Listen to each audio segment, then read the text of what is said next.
घूम घूम कर बीजेपी की तरफ से ड्यूटी लगी है कि इनको पुलिस का सहयोग करके, पुलिस से मदद लेके इनको ढूंढवा के कार्रवाई करो। तो मैं उस प्रयास में हूं। अब इनकी पहचान कैसे होगी ये आप लोगों को भी बता दे रहा हूं, आपके माध्यम से पब्लिक को भी पता लगे। ये जैसे बताते हैं हम आसाम के हैं, तो इनसे तुरंत कहो कि भाई आसाम में नेशनल रजिस्टर ऑफ सिटीजन, जो भाई साहब पूछ रहे थे, एनआरसी हो चुकी है, तुम एनआरसी दिखा दो। एनआरसी का डॉक्यूमेंट मिलता है, हर व्यक्ति को दिया गया है जो आसाम का है। ज्यादातर ये एनआरसी नहीं दिखा पाते, और जैसे ही आप एनआरसी का नाम लोगे वो सनक जाते हैं और अगले दिन भाग जाते हैं, क्यों जान जाते हैं कि एनआरसी नहीं है मतलब आसामी नहीं हो, मतलब इंडियन नहीं, तुम बांग्लादेशी हो। उनको फिर पकड़ के पूछताछ करनी है, उन पर मुकदमा लिखा जाना है विदेशी अधिनियम का। और सरकार ने बहुत अभी हाल में ही सन 25 में एक कड़ा कानून लाया है इनके लिए कि 10 साल 10 लाख तक का जुर्माना होगा जो कोई लाएगा इनको। आप ताजुब करोगे, बहुत से यहाँ से कबाड़ी आसाम जाते हैं, वहां से बांग्लादेशियों को ले आते हैं, कहते हैं यहाँ के मजदूर जमादार महंगे हैं, 500 रुपए मांगते हैं, वो 300 में काम करते हैं, तो उनको ले आओ। अपने फायदे के लिए देश के बाहर के लोगों को ला करके यहाँ के बसाने का काम कर रहे हैं। अब दिक्कत क्या है, वो भी आधार कार्ड बनवा, कहते हैं हमको प्रधानमंत्री आवास चाहिए, अब ऑनलाइन भरना कोई दिक्कत तो है नहीं। फिर कहते हैं हमको आयुष्मान कार्ड चाहिए, फ्री दवाएं, फिर उनको राशन कार्ड चाहिए, फ्री खाना, फिर उनको वह सारी सुविधाएं जो भारत के नागरिकों को, वृद्धावस्था पेंशन, विधवा पेंशन और किसान सम्मान निधि और उज्ज्वला गैस योजना सब चल रही, तो उसमें हाजिर लाइन लगाए हुए। तो भारत ऐसे गरीबों का बोझ, अब वहां से भीड़ बढ़ती चली जाएगी तो कैसे देश के लिए सरकार काम कर पाएगी।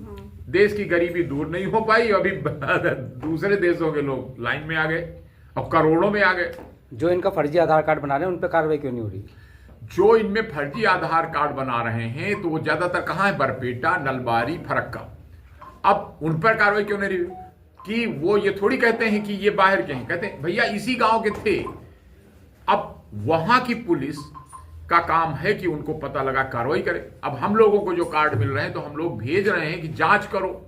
अब कठिनाई क्या रही कि हमारा फोन गया, जांच पार्टी गई, हमने कई पार्टी भेजी, गाजियाबाद से भेजी, कानपुर से भेजी, लखनऊ से भेजी। जांच पार्टी के पहुंचने के पहले वहां फोन पहुंच गया, यार कह देना कि मैं इसी गांव का था, अब गाजियाबाद बस रहा हूं, मेरठ आ गया हूं। तो जांच में कठिनाइयां, वही लोग जो फर्जी बनाने वाले, वही लोग सपोर्ट करने वाले और मजहब का आधार लेते हैं। भाई हम भी तुम्हारे भाई। 3 शहर जिनके आपने नाम बताए, ये हिंदुस्तान में है या बांग्लादेश में? हिंदुस्तान है। बरपेटा, नलबारी ये जिले हैं आसाम के, और फरक्का जिला है पश्चिम बंगाल का।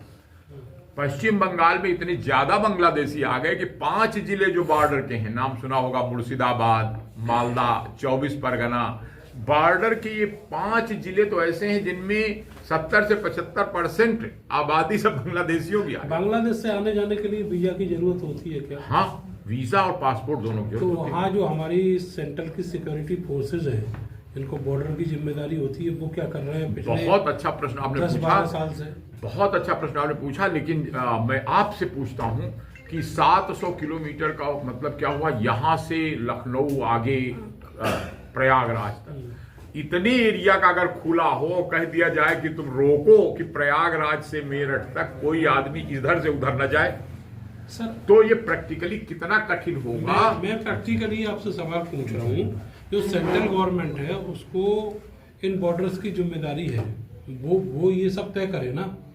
तो क्या किया केंद्र सरकार ने पिछले 12-14 साल? बिल्कुल, आप ये भी जानते हैं कि प्रदेश सरकारों के सहमति होती है राज्य सरकार की, ये जमीन हम दे रहे हैं केंद्र सरकार को, या अपने से केंद्र सरकार वो जमीन नहीं ले सकती। प्रदेश सरकार का राजस्व विभाग जो होता है, यहाँ थोड़ा सा सर, राजस्व विभाग जो होता है प्रदेश सरकार के अंडर काम करता है। लेकिन जो आंतरिक सुरक्षा के मामले हैं उनमें सेंट्रल गवर्नमेंट को वो ताकत है। जितने भी बॉर्डर हैं, जो इंटरनेशनल बॉर्डर है, जो हमारा बांग्लादेश इंडिया का बॉर्डर है, वो एक इंटरनेशनल बॉर्डर है। बिल्कुल। और वहां पर जो निर्णय लेगी वो सेंट्रल गवर्नमेंट लेगी, वो ममता बनर्जी का कोई रोल नहीं है। इस देश का आम आदमी भी, हम भी, आप भी सब यही सोचते हैं कि सेंट्रल गवर्नमेंट को पावर होगी। लेकिन आपने देखा होगा कि कलेक्टर साहब के अंडर तहसीलें होती हैं, तहसील में जमीन का रिकॉर्ड होता है और लेखपाल होते हैं, वो सब प्रदेश सरकार के अंडर में होते हैं। केंद्र सरकार ने कई बार ये कहा कि जितना बंगाल, पश्चिम बंगाल बांग्लादेश का बॉर्डर है, उसकी इतनी जमीन आप किसका किसका खतौनी है, उनको कंपेंसेशन देना होगा, तब वो जमीन खरीदी जाएगी, तब उस जमीन पर बॉर्डर बनेगा, यानी बाउंड्री वॉल बनेगी, तार लगे।